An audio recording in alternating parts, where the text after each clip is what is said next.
Cukup itu untuk menisbatkan anak yang turun daripada kurun waktu pernikahan ini adalah anak laki-laki tersebut.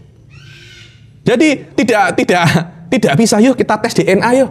Ternyata Anda DNA sama dengan saya. Ya sudah, Anda asegap saja. Tidak bisa. Terus bagaimana hujjatun syar'iyah ini yang diberikan oleh Allah bahwasanya nasab yang paling kuat dengan zawaju sahih. Kalau hanya dengan DNA Anda menjadi asegab, kita secara otomatis menafikan pernikahan sahih itu. Assalamualaikum warahmatullahi wabarakatuh. Pada kesempatan yang sangat berbahagia ini kita akan menyimak sebuah video, di mana dalam video tersebut kita akan menyimak sebuah penjelasan yang sangat menarik dari Habib Ali. Langsung kita simak videonya. Cara menentukan nasab gimana? Banyak caranya. Yang pertama, di dalam Islam, saya ini tulis masalah ini dalam tesis saya ya. Saya membahas tesis ini. Tesis saya itu berhubungan dengan hukukut tifil, dengan children rights, antara antara syariat Islam dan konun Indonesia dan hukum Indonesia. Hasilnya gimana? Wah, panjang itu hasil. Cuma di sini saya jelaskan tentang masalah bagaimana cara kita untuk menentukan nasab itu sabit. Yang pertama itu adalah az-zawaju shahih. Jadi Anda menikah dengan seorang perempuan namanya Hindun. Ketika Anda menikah, Anda mempunyai seorang anak. Ya, anak itu dinisbatkan kepada Anda. Kenapa? Ya karena anak ini lahir di dalam kurun waktu pernikahan. Dalam kurun waktu pernikahan dan mungkin menjadi anak Anda. Tidak boleh, setelah Anda menikah 2 tahun, punya anak. Ini bukan anaknya saya, ini anaknya Sunan Gelut. Tidak bisa semacam itu. Kenapa? Karena anak ini lahir di dalam kurun waktu pernikahan Anda. Itu yang pertama. Yang pertama adalah az-zawaju shahih. Yang kedua adalah al-iqrar. Ini yang penting. Banyak orang salah paham. Al-iqrar bin nasab. Iqrar saya mengakui orang lain nasabnya sama dengan saya. Itu namanya iqrar. Contohnya saya ini asegaf ya. Ali Zainal Abidin bin Muhammad Bakir asegaf. Saya mengakui Anda saudara saya, Sof tengok. Anda saudara saya. Maknanya Anda siapa? Mundir bin Abdul Jamal. Abdul Jamal. Salah, nama Anda Mundir bin Bagir Asegaf. Jadi saya diperbolehkan untuk mengakui orang lain nasabnya sama dengan saya atau dia anak saya dengan syarat-syarat tertentu. Di dalam minhaj ada bab khas namanya al-iqrar bin nasab. Di babul iqrar Anda lihat. Al-iqrar ada ya, ini kadangkala Anda mengakui nasabnya orang kepada Anda atau kepada ayah Anda. Semuanya ada syaratnya dan itu diperbolehkan. Diperbolehkan, iqrar. Yang ketiga, bayyinah. Bayyinah itu adalah saksi, bahwasanya nanti tiba-tiba ada saksi Sunan Gelut membawa 2 saksi. Saya adalah anaknya Habib Bagir. Maknanya saya, siapa nama Anda? Thabit bin Bagir Asegaf, karena ada 2 saksi di depan mahkamah. Tidak ada masalah. Kalau Anda punya saksi menyaksikan memang Anda lahir daripada ayah saya, maksudnya daripada ibu saya dan anak saya, daripada ayah saya, tidak ada masalah. Anda menjadi bin Bagir Asegaf. Yang terakhir bisa untuk membuktikan ada yang namanya al-qiyafah atau DNA. DNA. Ada dulu tuh DNA itu tidak ada, Ustaz Mundir. DNA itu baru-baru aja. Bahasa Arabnya itu Alhamdun Nawawi. Dulu ada yang mirip DNA, namanya itu al-qiyafah. Al-qiyafah ini apa? Qiyafah itu adalah orang yang mengetahui kemiripan. Antara ayah dan anak itu pasti ada kemiripan. Anda kan lihat, kalau ada ayah itu lungguh jigang ini. Anda akan lihat, anaknya pun juga mirip. Nanti ayah kalau lungguhnya itu begini, anaknya juga begitu. Ada sebuah kemiripan. Kalau jalan tuh agak ada pincang-pincangnya, anak juga begitu. Tanpa disuruh. Tanpa disuruh. Kenapa? Buah tidak jatuh tidak jauh dari pohonnya. Dalam bahasa dikatakan faman syabaha abahu famadzalam. Yang mirip ayahnya tidak akan tersesat. Ya maka bapakmu kok ya mesti Anda mirip dengan dia. Pada saat itu tuh ada seorang sahabat namanya Zaid bin Harithah yang dulu dikenal dengan nama Zaid bin Muhammad itu. Kemudian setelah tabani adopsi itu dibatalkan menjadi Zaid bin Harithah. Atau namanya Zaid bin Harithah. Dia mempunyai anak namanya Usamah bin Zaid. Antara 2 anak ini warna kulit itu beda. Satunya ireng, satunya Putih. putih. Loh kok ini ireng, kok ini putih? Orang-orang munafikun ketika di Madinah, kesempatan kita boleh hantam Rasul Shallallahu Alaihi Wasallam daripada aspek ini. Wah iki loh, sahabatnya Nabi anak zina, tengok anak zina. Loh kok iso? Iya, karena apa namanya? Satu hitam, Satu hitam, satu putih, dan hal itu menyakiti Rasul. Kok ada kan Zaid bin Harithah ini kan apa ya? anak angkat seperti sama. Aywa, ada hubungan khusus antara dia dan Nabi, yakni Nabi itu sayang dengan dia. Kok anaknya dituduh semacam itu? Akhirnya Rasulullah Shallallahu Alaihi Wasallam memanggil satu orang namanya Mujazziz al-Mudliji, yang ketika itu Bani Mudlij terkenal sebagai orang ahli kiafah. Orang ahli kiafah. Akhirnya bagaimana caranya? Usamah dan Zaid dan anaknya ini ditutupi selimut.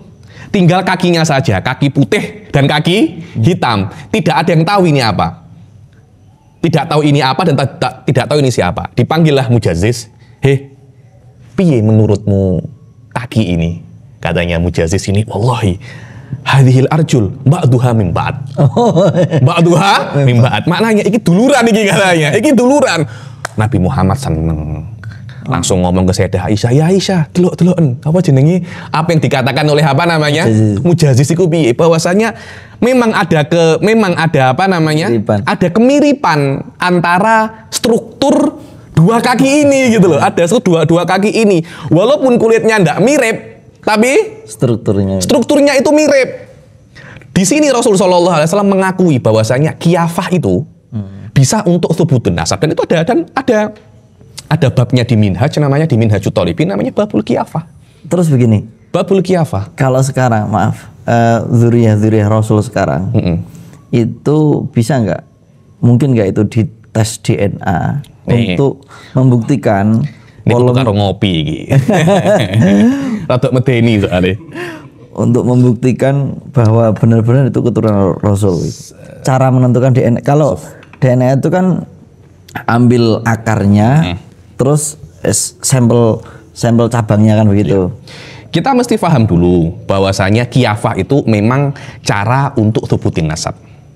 Dan kiafah, jadi melihat kemiripan itu tidak sekuat DNA. DNA sangat kuat sekali. Lebih kuat daripada kiafah. Akan tetapi yang nomor 4 ini kan, yang pertama kan zawaju sahih, iqrar, kemudian syahadah. Bayinah atau syahadah. Sama saja, bayinah itu syahadah, sama. Yang keempat adalah kiafah atau himdun nawawi atau DNA ini. Yang keempat ini adalah cara yang paling lemah daripada kaifiyatu thubutin nasab. Karena dia itu lemah, dia tidak bisa untuk digunakan untuk thubutin nasab kecuali fi halatin khosoh, dalam konteks-konteks tertentu. Kapan itu? Jika tidak tidak diketahui nasabnya ini siapa. Contohnya ada Sunan Gelut ini, Syekh Sabit Abil Fadl. Kita tidak mengetahui dia nasabnya siapa, bin siapa, kita tidak tahu. Dan itu masih masih kecil. Kemudian ada orang yang mengklaim Sabit adalah anak saya. Oh, ini adalah anak saya. Ketika itu ada dua orang yang mengklaim bahwasanya Sabit itu anaknya, satunya Abdul Khaliq, satunya Abdul Jabbar. Lah ini saling mengklaim. Ini Sabit bin Abdul Khaliq atau Sabit bin Abdul Jabbar dalam konteks ya. Kita tidak tahu siapa ayahnya. Kalau sudah tahu ayahnya siapa, loh, Sabit ini bin Hasan kok. Kemudian ada dua orang mengklaim ini adalah anak saya, tidak boleh. Apa keistimewaan dia kok sampai diklaim-klaim banyak orang itu? Wah, kita tanya, mungkin dia penjual Maduna gitu. Ketika orang itu nasabnya sudah ma'ruf, tidak boleh Anda menggunakan ini untuk mengganti nasab Anda. Jadi nasab Anda ada bin siapa? Abdul Jamal. Bin Abdul Jamal. Nasab ayah Anda sudah tahu, sudah ma'ruf Abdul Jamal. Semua orang tahu Anda itu Mundir bin Abdul Jamal. Bin Abdul Jamal. Anda iseng-iseng tes DNA kepada saya. Subhanallah, matching. Matching. Ini 100% sama. 100% sama. Apakah boleh Anda bertukar daripada bin Abdul Jamal menjadi bin Muhammad Bagir Assegaf? Apakah boleh semacam itu? Tidak boleh. Kenapa? Karena ada sesuatu yang lebih kuat.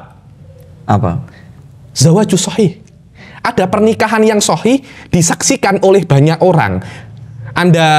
Ayah Anda menikah tahun 80, Anda lahir 5 tahun setelah menikah, dalam kurun waktu pernikahan, dan itu mungkin ketika seorang anak lahir di dalam konteks di dalam zona pernikahan yang mungkin istri itu untuk mengandung anak dalam pernikahan, maka Anda nasab kepada suaminya, kepada suami perempuan tersebut. Walaupun dia tidak mau, aku mau duwe anak iki, itu urusanmu.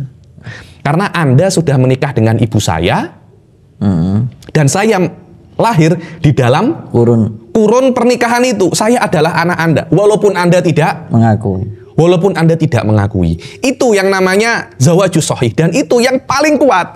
Tidak bisa dinafikan hanya dengan kiafah atau dengan DNA. Tiba-tiba, loh, ada orang qaif daripada Bani Mudlij mengatakan, wah, kok antara Sabit Abil Fadil sama Mundir kok ada kemiripan. Jangan-jangan imma Anda ini Mundir bin Sabit Abdul Jabbar atau Sabit bin Abdul Jamal, apa semacam itu. Tidak bisa.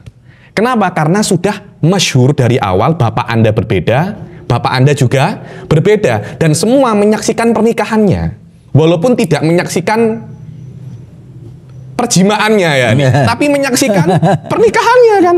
Cukup itu untuk menisbatkan anak yang turun daripada kurun waktu pernikahan ini adalah anak laki-laki tersebut. Jadi tidak bisa, yuk kita tes DNA yuk. Ternyata Anda DNA sama dengan saya. Ya sudah, Anda asegap saja. Tidak bisa. Terus bagaimana hujjatun syar'iyah ini yang diberikan oleh Allah bahwasanya nasab yang paling kuat dengan zawajus shahih. Kalau hanya dengan DNA Anda menjadi asegab, kita secara otomatis menafikan pernikahan shahih itu. Nah, sahabatku yang dimuliakan oleh Allah Subhanahu wa Ta'ala, mungkin cukup sekian videonya. Semoga bermanfaat dan berkah. Assalamualaikum warahmatullahi wabarakatuh.